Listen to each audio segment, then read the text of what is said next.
Welcome to the Expansion of Consciousness. I'm your host, Jason Medlock, and we have a wonderful guest today, Dr. J. Bernett. And before I start to just really build this this narrative about our esteemed guest, remember we're going to be doing some mindset giveaways. We're going to be talking about the 7-day boot camp that I'm offering. I'm going to do it as a 10-person group. I'm going to give away 10 slots, and I want you guys to be ready. I hadn't totally formulated how I'm going to do this yet, but I'm going to give away 10 spots to a 7-day boot camp on how to just restructure your entire thought process using hypnotherapy sessions with my voice, with my direction. And on another note, Empowered by Consciousness, I just have to continue to thank you guys. The book has done well. We're in the last quarter of the year. It's really risky to release a book the last quarter of the year, but it was able to become a bestseller on Amazon, and just a lot of wonderful perks that we received from Amazon with my through my company, my publishing company, pristinely. And I'm just continuing to be amazed at the levels that the book is performing. So I want to give you a special thanks for allowing this to happen, because without you, it would not be, anything like that. But the fascination with the human mind, the fascination with consciousness is what drives me. But our guest, Jay Bernett, he's an esteemed author. He's a dynamic speaker, and he's widely acknowledged as an expert in mental health. Now more than ever, he's making an incredible mark in his field with his impactful storytelling, innovative strategies, and insightful lessons that he gives. From the classroom to the boardroom, family therapist, and a mental health coach, Jay Bernett empowers corporate clients, individuals, while inspiring youth across the nation. As an author and a speaker, through his new venture, Kindling Innovations Necessary for Growth, and that's the acronym for KING, Dr. Bernett offers individuals a group coaching session online, which are designed to help create healthy patterns of thinking and set measurable goals for work and your personal life.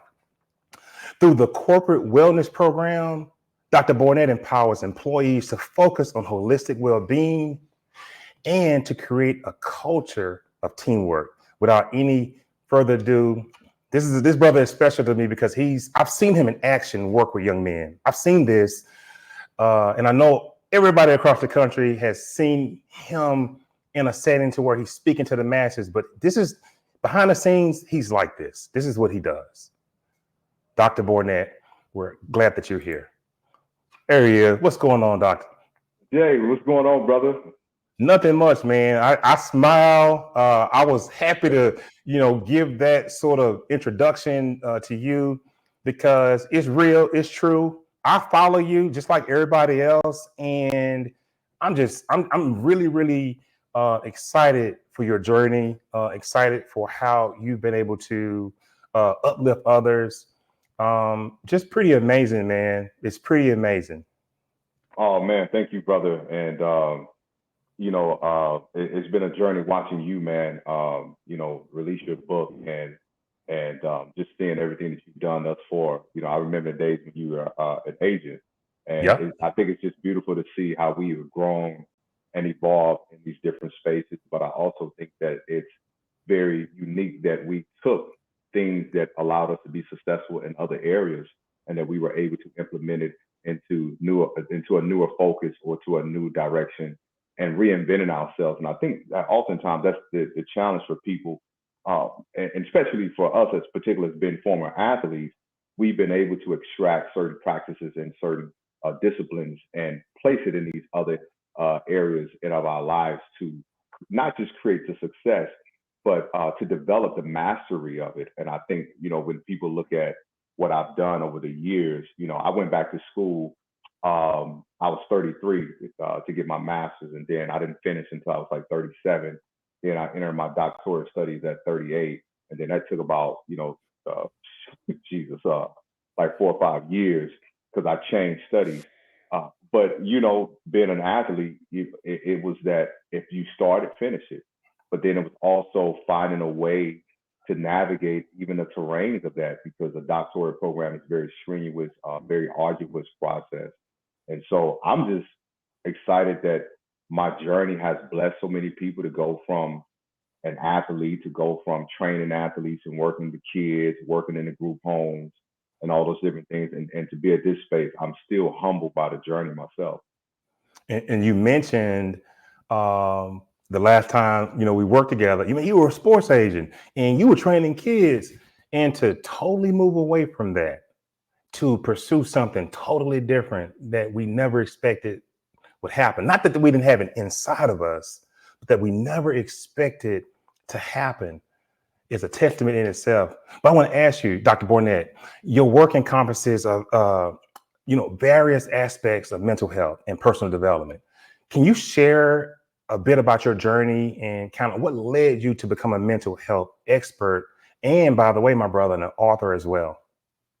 I think for me, Jason, it was my own journey. And I think you and I had conversations, when we were working together. There were moments where we talked about growing up and talked about our different family dynamics.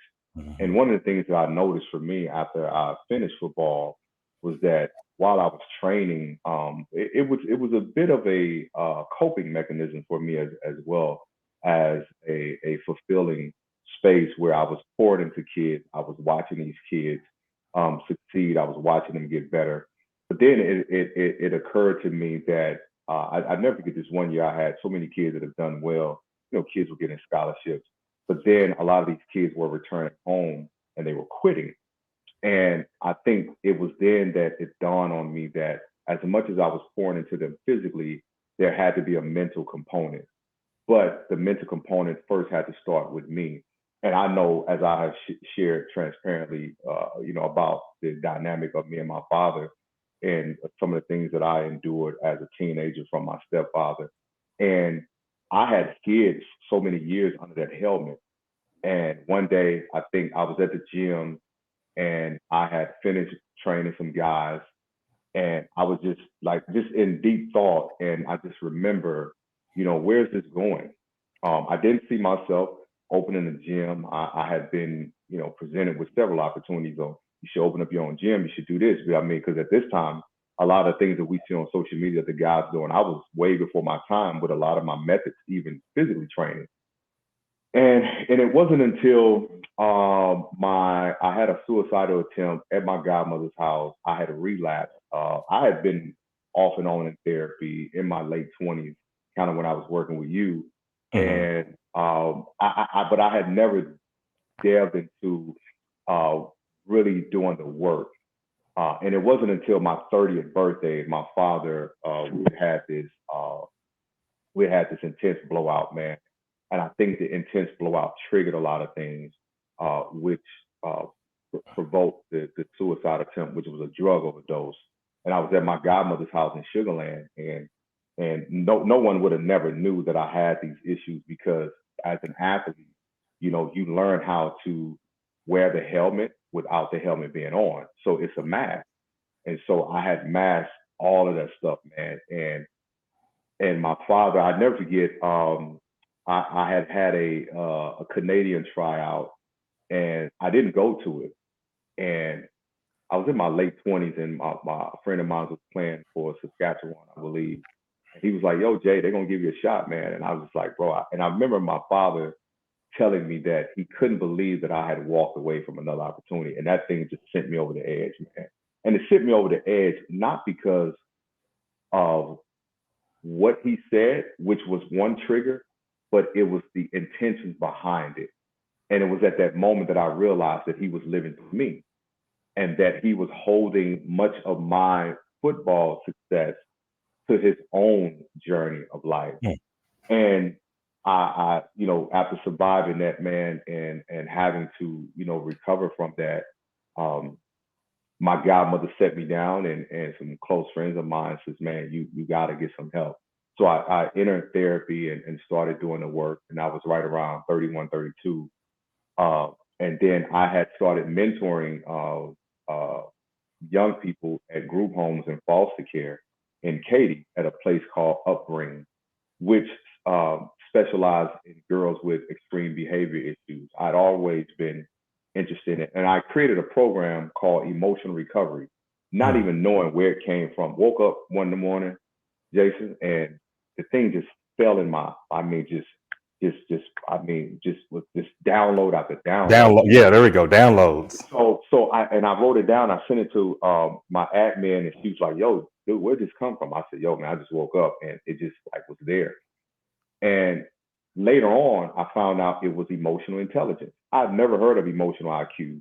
Have never been involved. My undergrad is in business, so I was not interested. So, long story short, in this dynamic, the kids were opening up, and the lady is saying to me, Miss Elisa Jarrett, I'm forever grateful for that lady. She said the staff is asking if you could do sessions for them. She said, Jay, you're something like a therapist. And I was like, I said, this is mentoring for me. And she said, you ever thought about going back to school? I said, no. I said, Miss Jarrett, I'm 33, man. I can't, not right now. So I went, my mentor that I had at the time, I was telling him what happened, and he confirmed. He said, you need to go back to school, man. And I researched and ended up getting accepted to a university. And the university, I had the entry level meeting with one of the deans. And the dean said, why do you want to be a therapist? And I end up sharing part of my life and my story. And the lady is crying. And she said, I've never cried when somebody's entry interview. She was like, this is, and that's when I realized the first class that I took was general family therapy, understanding family history and family dynamics. I knew that's where God wanted me to be, because I started understanding more about my father's history. And I think oftentimes we don't realize how important understanding our parents' history, because it provides context to what our present is. And that's how the journey started to me going back to school. This is so interesting, because one of the things you said earlier was that we put on this helmet, and I akin that to the fact that when we grow up as men, and even my sons, and I had to learn this down the line, be tough, don't cry. I was told the same thing.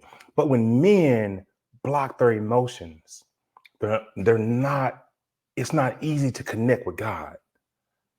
It's harder to feel things that are going on around you. It's harder to, be open to therapy when you're so tight with, being tough and not showing any weakness. So that really struck a chord with me.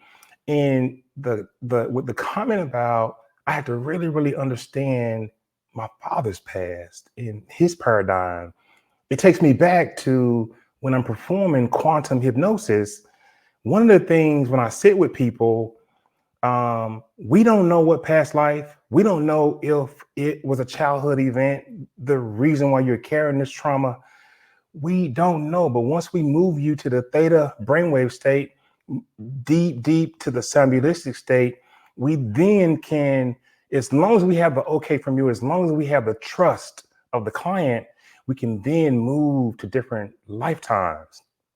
And Absolutely. we can start to see what and where did the trauma start. And it's sort of like it's the same thing you do, but a different technique or modality. And we bring it to the present and get the okay from the client. Can we see this? Can you self-realize this? Is this something that you understand that we can let go? But I'm just fascinated with a lot of aspects of the therapy work that you do, mental health. I learned from the late great Dolores Cannon, quantum healing hypnosis. Yes. So I'm a level 2 practitioner with Dolores, but Dolores said that I'm a certified hypnotherapist, but I don't use it. And I see why, because I'm a certified hypnotherapist, but I don't use it. Right. Quantum healing hypnosis is so much closer to what you do. It's just a different approach. You know what I mean? Yeah, absolutely, man. And because what you're doing is you are clearing the pathway for new information, which is where you're able to reset the neuroplasticity of the brain, which is that the brain is just really operating from the functions of whatever trauma and whatever the event has. And this is why the work that you do is so important, because talk therapy is just one way, and I'm often sharing to people, whether it's talk therapy, whether it's hypnosis, whether it's brain, ways, what is it, a neurobiofeedback, Mm-hmm. understanding those flotations, all of those different modalities that I have encouraged people, because talk therapy is just one aspect of it. Even in some spaces, encouraging psychedelic treatment, because again, for most people, the trauma is so severe. Even for a therapist, we can't open the door where there's a lock on it. And so what you're doing in pairing with talk therapy, it actually expedites the process. So what would normally take about 20 to 22 sessions, with the work that you're doing, it would probably take someone anywhere from 8 to 12 sessions. And so I'm always encouraging people that two things can work together simultaneously, to understanding that healing doesn't just have to take place with your therapist. Because for most people, they're not wanting to unlock the trauma. And if you don't unlock it, as you said, you won't let me in. And I have to get in order to understand what is happening, so I can bring you to a state of understanding what will happen on this continued path, or the possibilities of what can happen moving forward in the future. And they'll only let us in unless we have them in this safe place. Absolutely. Trust. This Yeah. trust. That's really therapy, man. I tell people often, Jay, is it's about the trust between the clinician and the client. This Yes. is why having a black man who does hypnosis is beneficial, because most cases you don't see black males that do that. It's usually our counterparts. So having people that looks like us, like the work that I'm doing with the Health and Human Services, the work that I'm doing with American Psychiatric Association, all of this work that I'm doing in consulting is to have more men that look like us, who, like, we play ball. So it's like we still have that bravado, but at the same time, it's men like us who actually make it okay for other men that look like us to say, oh, those two guys have backgrounds where they've had to sacrifice, we've had to be disciplined, we know how to navigate through adversity. So the work that you're doing, man, is so, and I love it, because I'm actually in the process at studying psychedelic treatment, because me personally, I truly believe by 2030, Jay, that talk therapy would be very minimal, Mm-hmm. because the burnout is real, and you're asking individuals to have an intake for a mass of trauma and a mass of events that we really don't have a solution in place, in order to get people to a place to where you're going to see, like, I remember when I was in private practice, it was easy for me to see 80 to 100 people a month. And that's just, that is diabolical to the human body, to ingest all of that and to be sane for yourself. Mm-hmm. Because the average person is not opening up in the first 2 to 4 sessions. Right. You're just scratching the surface. We're just trying to find out, what's your favorite movie? You know what I'm saying? So I like to call it non-traditional healing and absolutely. psychedelics. I'm hoping and I'm betting that you're gonna buy my book. But in chapter 4, I have an entire chapter on psychedelics, and I experiment with the albino strand, and I Yeah. did it for research purposes. But the CEO of GoDaddy, microdoses, and that's what a lot of people are starting to understand. You can microdose certain strands of psychedelics to combat depression, to combat PTSD, or any mental disorder. The government, and we understand this. We're not going to go into that part of the conversation, but the government is going to make this plant, it's going to make it legal at some point, sooner than later. But it yields so many different opportunities for healing of the mind. And I could go into my experience. This show is going to be about you, but chapter 4 in Empowered by Consciousness. I'm going to get it. Yes. And Yeah. speaking of that, you've authored books like Letters to a Young Queen, Finding Our Lost Kings and Queens, Hello King, Claim Your Throne. Can you tell the audience about the inspiration behind these titles and what message you aim to convey to your readers? So the first book was written, I want to say 2013. It was from the work that I was doing when I was working with you with the teens in the space of athletics. And I've always been an individual who loved research, and whether it was quantitative or qualitative case studies, I've always been interested in that. So I was really journaling and really following the work that I was doing with teenagers, but more from the process of what methods of communications were effective with them. You and I grew up in an age where you were often told what to do, but with these teens, they had to see it first. I'd never forget when you and I was working, and first thing you said is like, well, if you're gonna tell this guy to do this, let me see you do it first.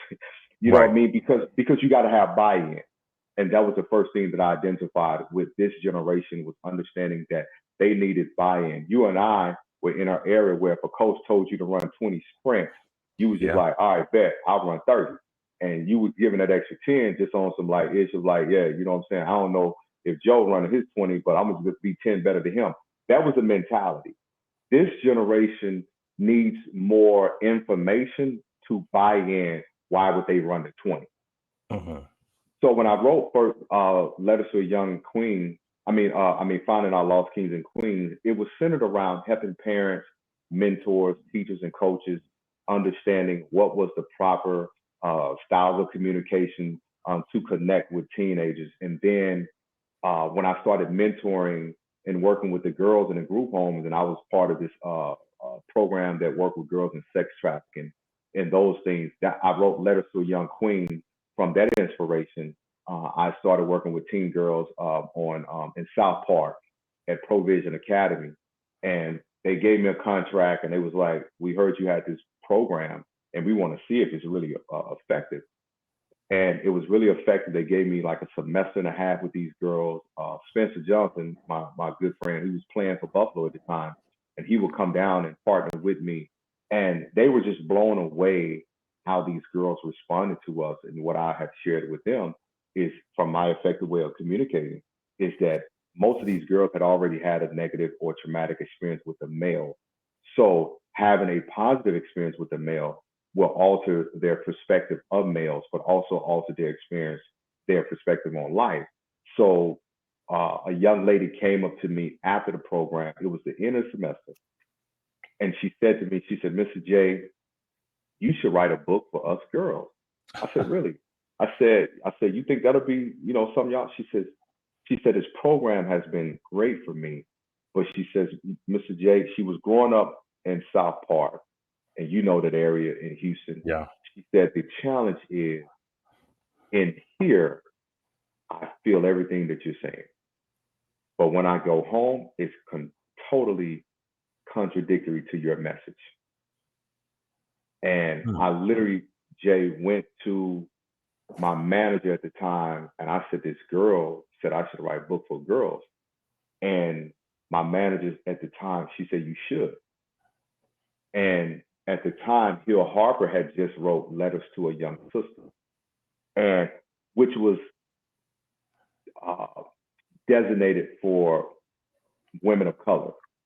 Right. And she said, and I went back and I said, you know what, I like this title, Letters to a Young Queen, because queen for me was metaphorically of understanding the control that you have over your mind, not as how we see it, this queen mentality or this king mentality, but it was understanding that you were the ruler of your territory. And I knocked it out, man, probably in about 4 months. And I sent over the first manuscript, and they was like, Paul Brunson at the time was working with Black Enterprise. And my mentor, Alfred Edmond, was with Black Enterprise. And he's like, yo, Jay got this girls book. Y'all should check it out. Paul Brunson, who is known for his work for families and stuff, he was like, bro, this is a gem. And I was like, all right, we hadn't released it.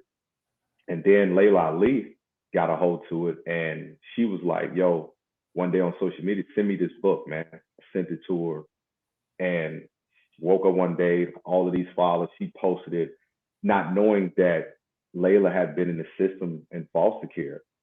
And so the Muhammad Ali that we knew of was totally different from what she claimed to know of as her dad.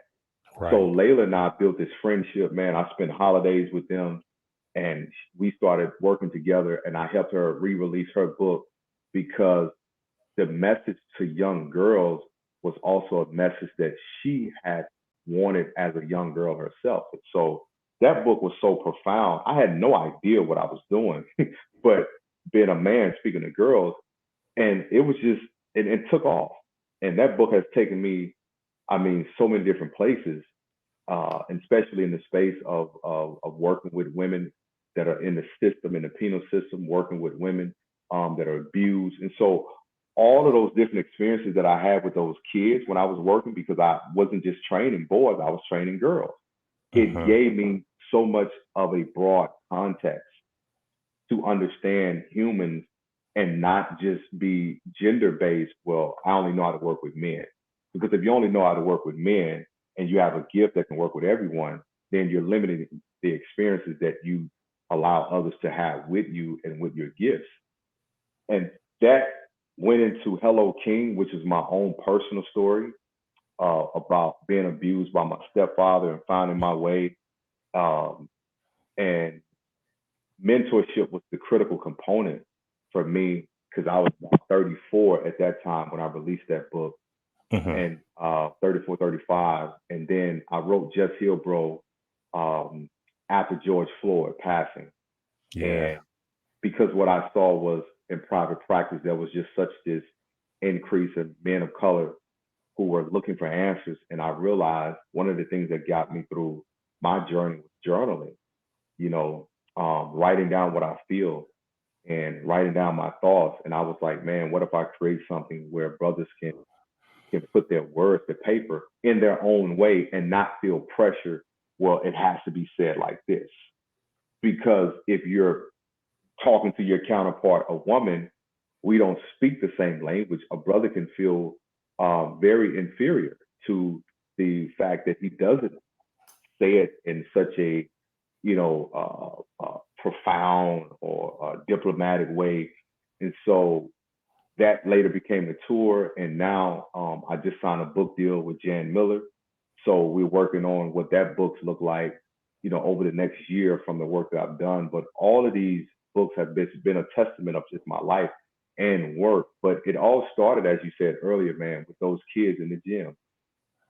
It all started there. And I could remember back when you were starting to do the mentoring in the schools, the local schools here in Houston, you know, but Dr. Bernett, as mental health has become really a prominent topic in recent years, and a lot of years, especially concerning Black men, can you elaborate on your work in that whole area? And, you know, like your collaboration you've done with people like Pastor Jakes and Layla Ali. You know, that work, Jason, has been so, man, the word, I would say so invigorating, because I can remember being in college. My mom had become homeless here in Dallas, and she was staying at the Budget Suites off of 360. I'd never forget this. I know you and your mom were close. And I remember going to my coach and saying, like, man, coach, man, I'm thinking about going home. And I remember him saying to me, word for word, verbatim, go home for what? You know, like, what you gonna do? I mean, how you gonna help mama? You know, we recruited you to play football, and I couldn't comprehend. Is this dismissing? what I'm experiencing? Are you trying to give me some form of reverse psychology so I can make a different decision? But in that moment, there was no validation of what I felt. Right. And as you know, man, there were no, dang sure were no counselors or no therapists, not speaking to Black athletes, because as you stated earlier, most of us had learned to just deal with things because we grew up in a society and in a family structure where Be you tough. just deal with it, be tough. Yeah. And that affected my play. And then also, they had put me on suicide watch because I said, man, F this dude. Like, it is what it is, because I knew that being on scholarship was a privilege, but also I was battling my mom losing everything. Right. And there were no space to process all of these different emotions, because you have the emotion of gratitude where you get to go to college for free. But then there's the emotion of sadness because your mom is living out of a hotel and I'm staying in a paid for apartment. So there was none of that, man, that I had. So by the time I got to therapy, Jason, Mm-hmm. I remember that man saying, "How do you feel?"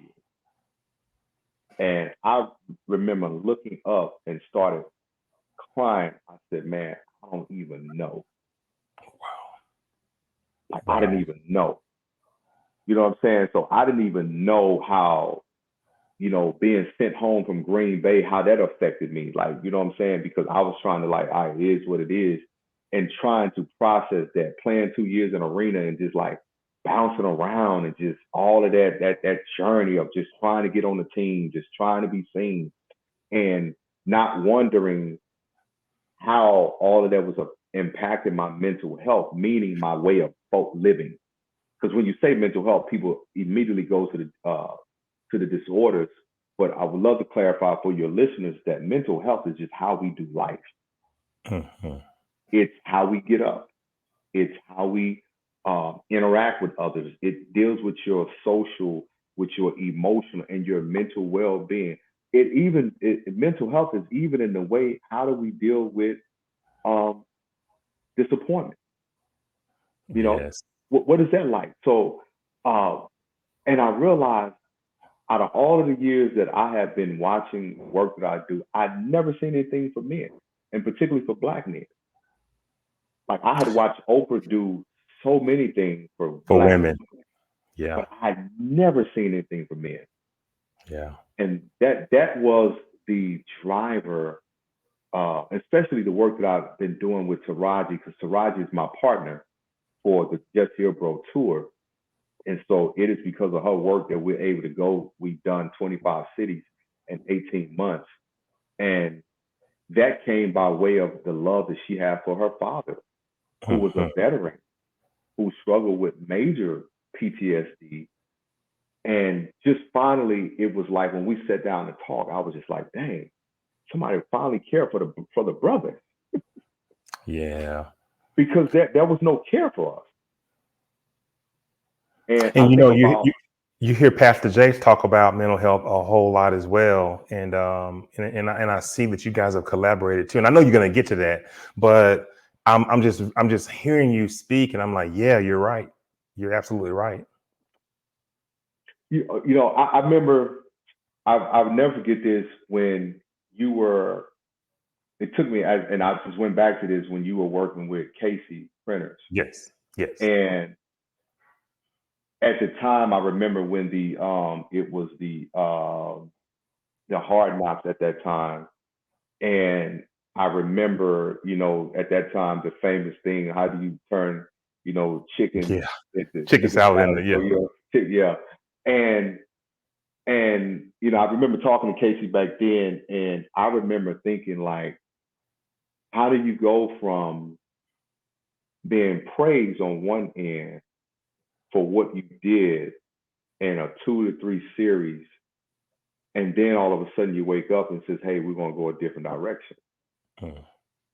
And I just thought of that, because not in just the football sense, but what about the men who were praised in one area and then all of a sudden you are criticized in another area. How do you deal with that? How do you deal with the claps and then go home to the silence? You celebrate it on one end, but then at home you're just tolerated. We just need dad for his wallet. We just need dad for what he can do for the family. And I'm seeing all of this. Yeah. And from the athletes that I work with, even now, guys that are like, Jay, my financial state is good, but bro, my mind ain't right because I'm financially stable, but I'm still connected to a family that looks at me like a bank teller, an ATM. And for me to say no, it's a, you know what I mean? How dare you? We took you to practice and we did. And just think about, and these are just, you know, small examples to connect it to the audience, but men have been forgotten. And so we saw the suicide rate climb up. And now everyone is like, oh, we need to give men some attention. And I said, we have done a poor job in humanizing men. But we have been a great job at exploiting them. Right. They fail when the marriage ends, when they don't, you know, live up. And you have men who have had to sit in the silence of their own pain while trying to remain strong in the family dynamic. And he's over here drowning, and no one is thinking to give him a life vest because they're saying, oh, he got it. He'll be all right.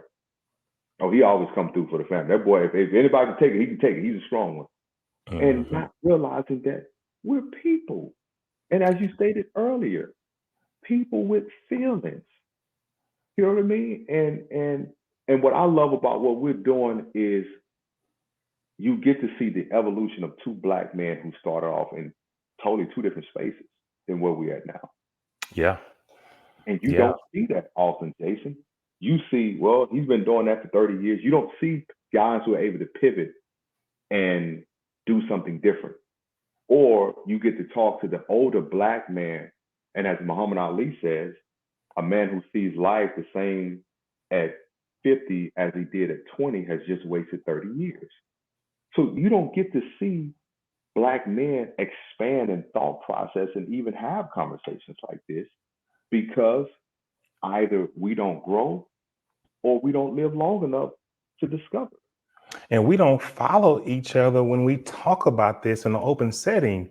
I talk about consciousness. I speak about the subconscious mind, layers of brainwave states that can help you move into a place where so that the hardware, which is the brain, can be reprogrammed. And like you talked about, different neural pathways are opened, and we can then make suggestions. But when you talk about stuff like that, man, what's wrong with Medlock? What is he talking about? But Jay is doing all this talk. What is Jay talking about? Yeah. You know, I lost a lot of guys when but I'm a Methodist. I believe in God. I'm not talking about anything that's out.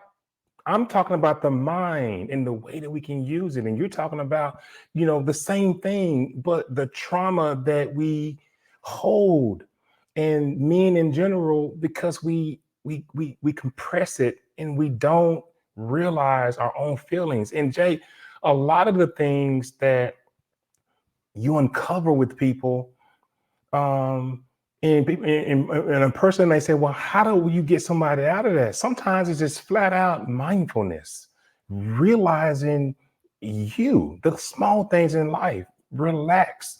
Look at the curvatures on the TV.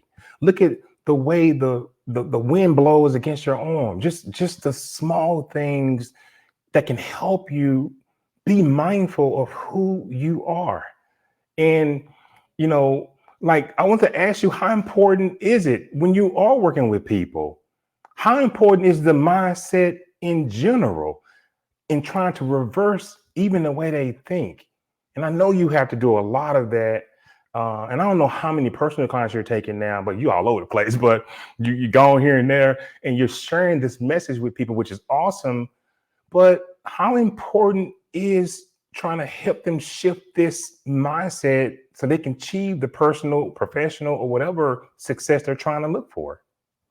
It's very important. I mean, when you think about the computer system and you think about the hard drive, the uh, desktop, laptop, or whatever um, the monitor is that you're using, that's not important. What's important is the hard drive. Yes. The monitor is just the output in which you connect to the hard drive. And so for most people, they don't understand what's driving their heart, which is the hard drive. So it's important to understand the systems of your body, which is your mind, and getting people to understand that they are really the maestro in this entire symphony, right? And getting them to settle in. I'm not dismissing the trauma. However, I want to show you how you are still in control of telling the story.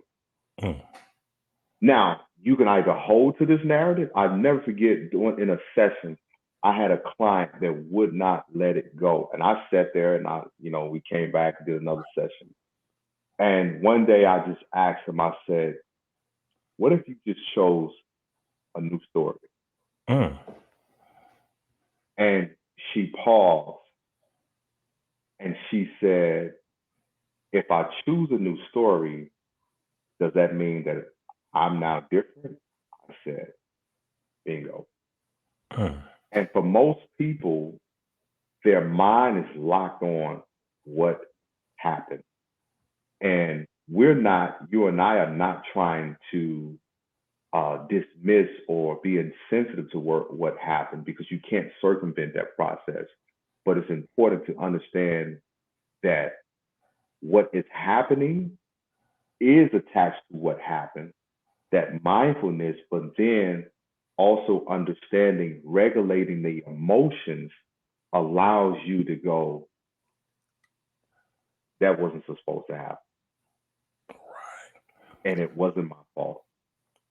So Doc, how do you, well, no, say how do you, is visualization a big part of what you try to introduce when you're working with people, if any? Oh yeah, visualization is everything, because I like to draw circles. Yes. I like to draw dots to connect, especially when you're having to do work centered around forgiveness, work centered around addressing old trauma. I love what you said earlier about, having the invitation to walk in. And as I said, I have to walk you into this room that you have locked and you just walk by it. It's almost like having a house where you just kind of throw whatever in that room and, nobody goes in there. And I said, I'm going to have to walk you into that room. And people who have experienced sexual trauma, that's where I really have to use visualizations, because their brain often is replaying the mental tapes of the sexual act or the abuse or the event that took place. And I have to walk them back through the actual event where we have to go through that whole thing. What time of day was it? What did he or she have on? What did they smell like? All of those different things. And using visualization actually gives people a picture. And again, a lot of the stuff that you and I are familiar or privy to, it's actually how we learn how to play the game of football, because they would draw X's and O's. And they would say, you're going to run a 5-yard out. Run a 5-yard out, and then this guy here is going to come behind you and run a dig. What it did was it gave you the understanding of the spacing. So you now have an understanding of, oh, wow. So I'm basically pulling my DB this direction to open up this. So a football plays a lot into, but they don't know that it's football in my brain. But the visualization part is to help them to understand how it's all working. And when people can see it, man, it really impacts their mental receptors. So now it's kind of like, oh, now I get it. Because I could take a geniogram and show people that this didn't start with you. It started with your granddad. And you know what I'm saying? Yes, yes, yeah. I'm smiling. I love it.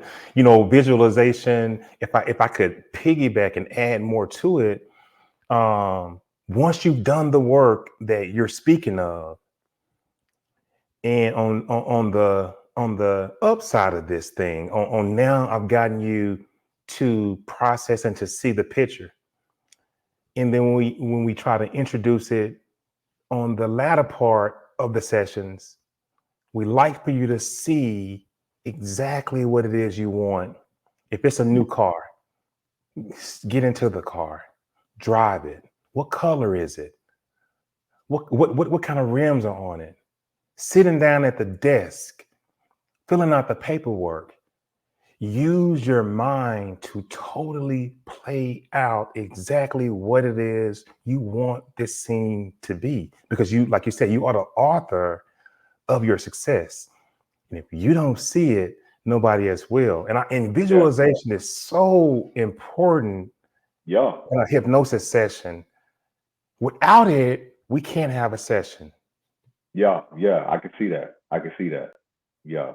Wow. Because I think so, because it sounds as if that the visualization part becomes the artistry of the canvas. Yeah. And so as you're visualizing, you're painting the picture that you want to see. So now I can see that. After you've done the work that you spoke of. Yeah.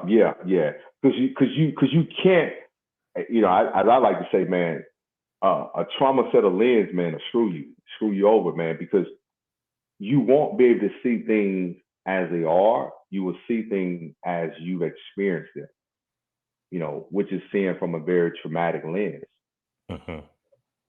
See, that's why I love different modalities, man, because I do a lot of so many it's so many ways to heal, man.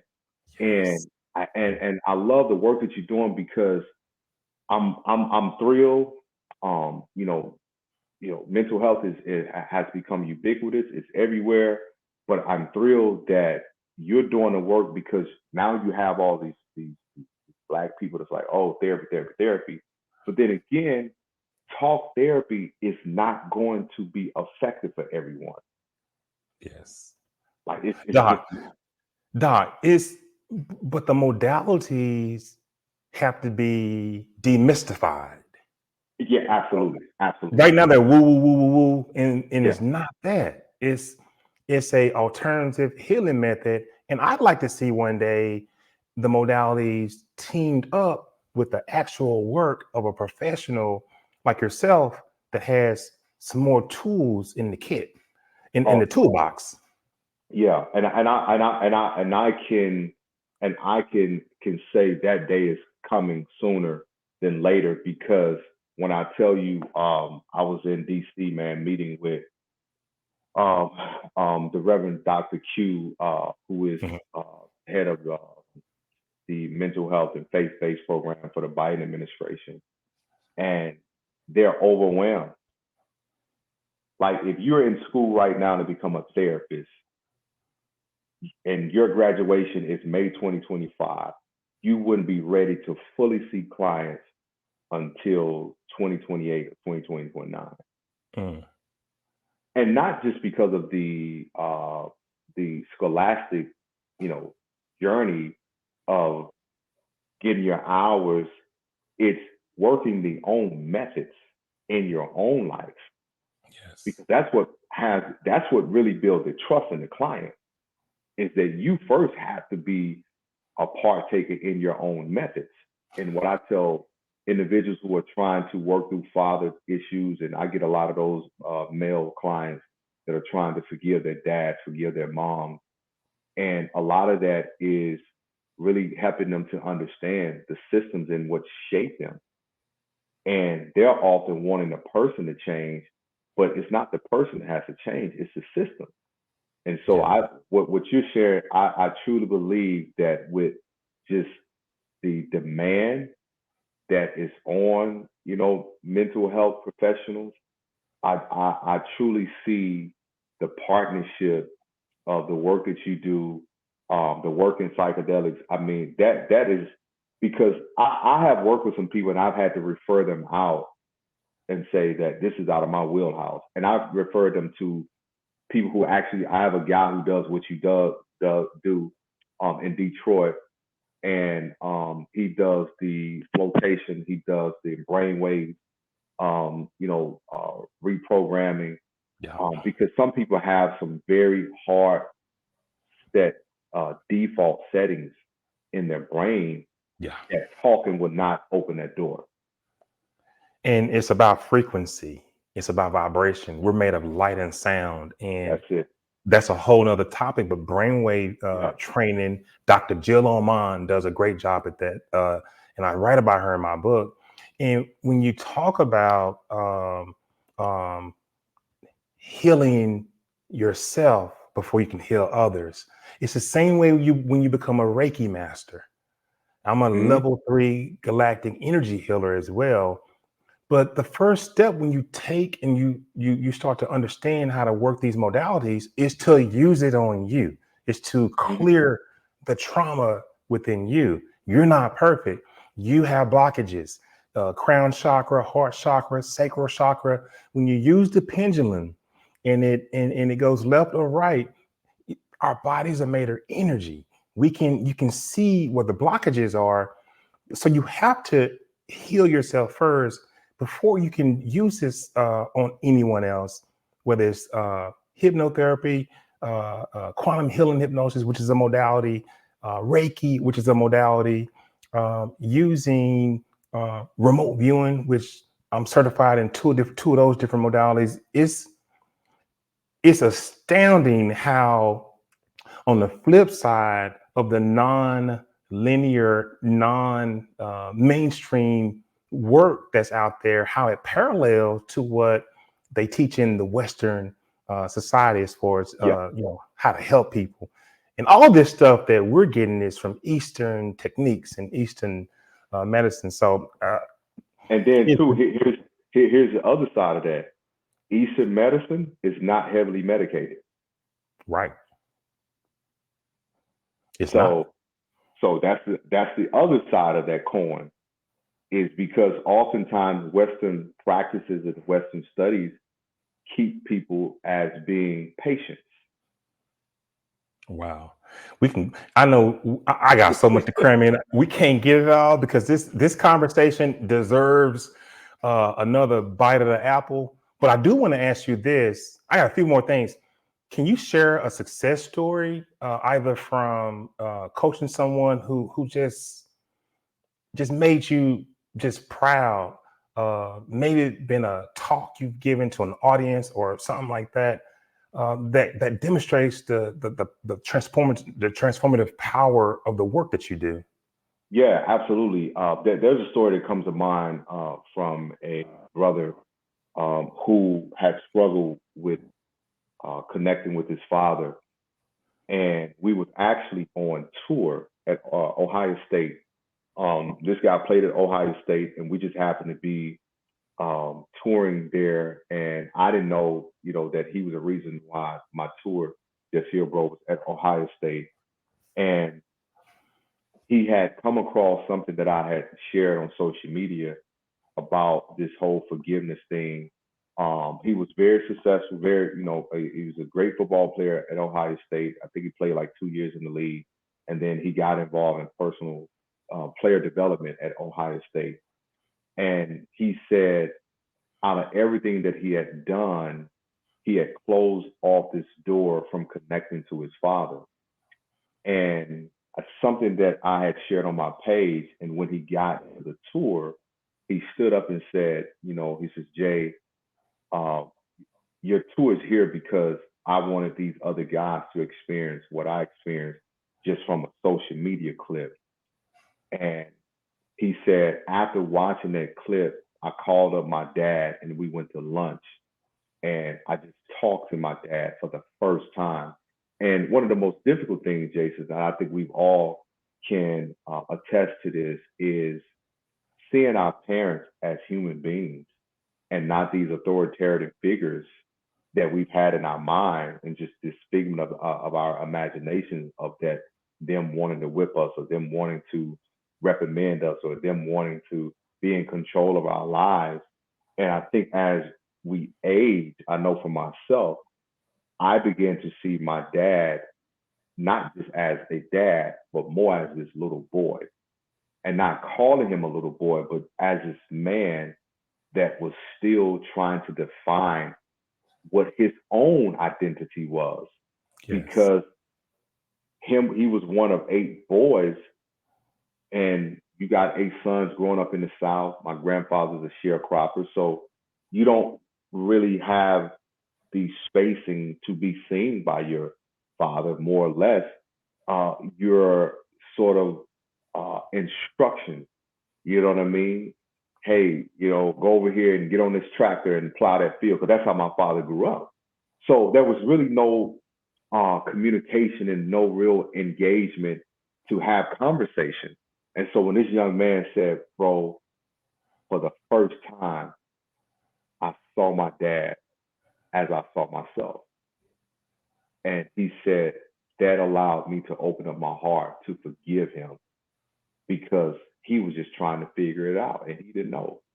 And that blessed me, man, because his brother, he cried when he shared this. The room was filled with men, and it created a tsunami within the emotions of other men, because they all started saying, like, dang, bro, because it's what we're all holding in. Yes. Jesus wanted to be seen by his father. Why wouldn't we want to be seen by his father? All Jesus talked about was, how can I please my father?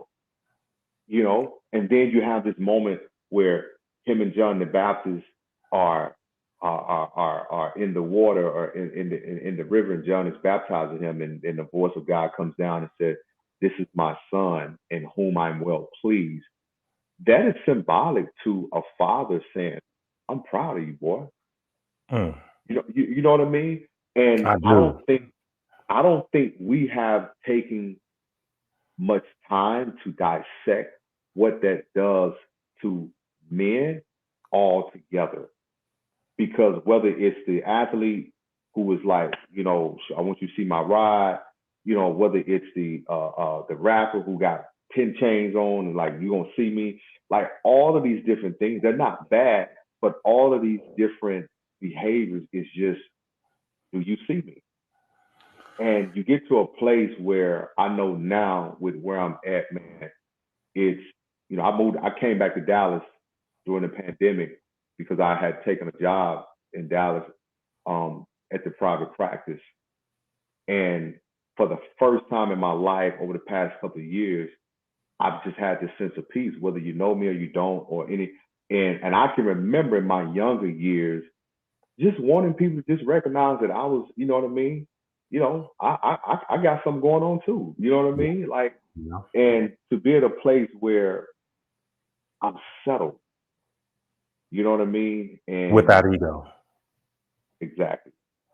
The death of the human ego is there's a book called Be Here Now by Ram Dass. And I've heard of that. Yes, you got to read it, my brother. The death of the human ego, not identifying as something, but just be. You are an outstanding human that works in the whole realm of transformation, in the whole realm of healing mentally. But when we self-identify, it works against what God has for us. And that's kind of what he's talking about in the book. So I try to live more of just not actually telling people what I do, but actually just showing people what I do. And I try to, it's a thin line. Yeah, I follow. Yeah. Yeah. But as we wrap this up, Doc, what projects or initiatives are you currently working on? Let's let the audience know. And what can we expect from Dr. J. Bernett in the near future? So what the audience can expect, I just, the first therapist to do a mental wellness event at Carnegie Hall. They just asked us to come back for part 2. And most definitely, brother, if you're available, man, I would love for you to come out and experience that, man. I'm gonna be your sidekick. I'm gonna be the Come on, tool. brother. I'm gonna be that Yeah. bag of tools. Yeah, no, man, because the stuff that you're talking about, I know you and Charlemagne, man, like y'all get along. Like he's into chakras, he's into the hypnosis and all those different things. So there's a lot of brothers would appreciate what you have to offer. And then we're going to release a short series of a documentary, just kind of like over the past years of just the work that I've done and the spaces that I've been able to do it into. And then we have a new book that will release, I want to say fall of 24. And so it's going to be centered around the journey of healing and what that looks like and how different that is for everyone. So, that's what everyone can look forward to. And then, of course, I'm like, I'm rarely home from just a lot of the speaking engagements. But what I will say from the things that I'm speaking, I do more partnerships than anything because I love to consult and I love to help people build systems where, how do we make the workspace healthier? How do you make the home healthier? How do you make the friendship circle healthier? So those are things that I have, coming down the pipeline, over the next, 6 to 8 months. Well, how can people get in contact with you? Yeah, so my coaching and virtual counseling practice is kjbcoaching.com, kjbcoaching.com. So we do corporate development. We do corporate assessment on the mental wellness aspect of creating healthier and more balanced workspaces. And that's really, you can connect there. And then all of my social media handles is King J Bernett there. But we do a lot. We just did something for Google and YouTube that we're working because a lot of the workspaces, man, I'm not a person who use, the term toxic, but they're just not balanced for people. And because, workspaces are more demanding. And I think what is critical is to give individuals a tool on how do you create balance in a very imbalanced society. I just wrote a speech, even though I don't have anywhere to give it to, but I write them all the time. I just wrote a speech on infusing consciousness in the workspace. And it plays right into exactly what you said, because these workplaces are tense.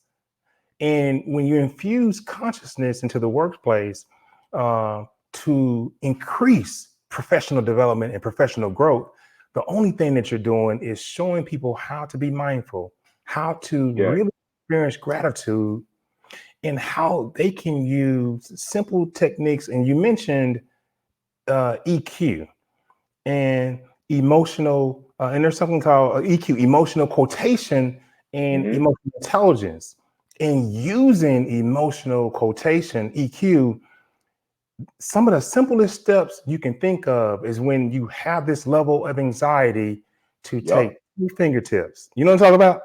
And rub them gently together and feeling the ridges of your fingers for 2 to 3 seconds.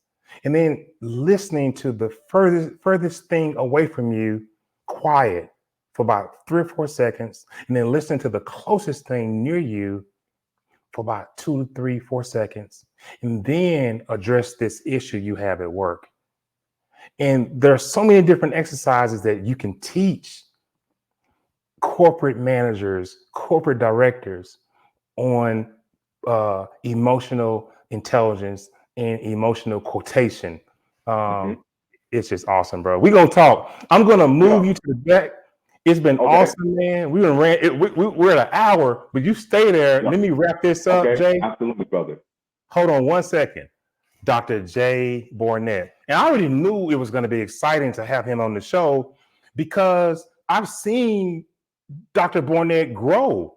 But he's always had this this draw to help people, to work with young men, to expose them to another way of thinking about themselves. And the work that he's done is just absolutely amazing. To be able to understand the mental illness that we're wrapped up in, that a lot of us are wrapped up in. And like Dr. Bernett said, mental illness is everywhere around us. The way we live our lives, the construct of this third dimensional reality we live in called Earth. From the age 0 to 7, your subconscious mind guides you. It protects you because you can't formulate your own ideas. From the age 8 and on, our conscious mind takes over and it builds our reality around the current construct. And some of the concepts that Dr. Bernett spoke of and how this trauma is wrapped up in all of us starts with being able to feel, being able to experience your emotions, and especially men. And I'm glad I moved myself out of that. I was that raw, tough, come on, guys, to my boys. But I told both of my sons, I can't coach you like that anymore. I can now work with your mind. And they've been shocked. Like, Dad, you just totally changed. Because I was able to start to feel, to start to be mindful of the feelings that we have as men. And feeling is the first step to opening yourself up for the healing. Thank you for hanging in there with us. This is an extra long session with expansion of consciousness. I bring all kind of coaches on this show. We're in season 4. We've got 85 episodes, and a lot of the coaches are Reiki coaches, business coaches, executive coaching, healers, mental health experts like Dr. Bernett. But you have to find the person that resonates with you. It's just not me. It's whoever resonates. And I like to bring a plethora of people on so that you can make your choice on who you experience and how they actually interact with you, because it's about frequency and it's about vibration. But I want you guys to have a special night, and thank you so much.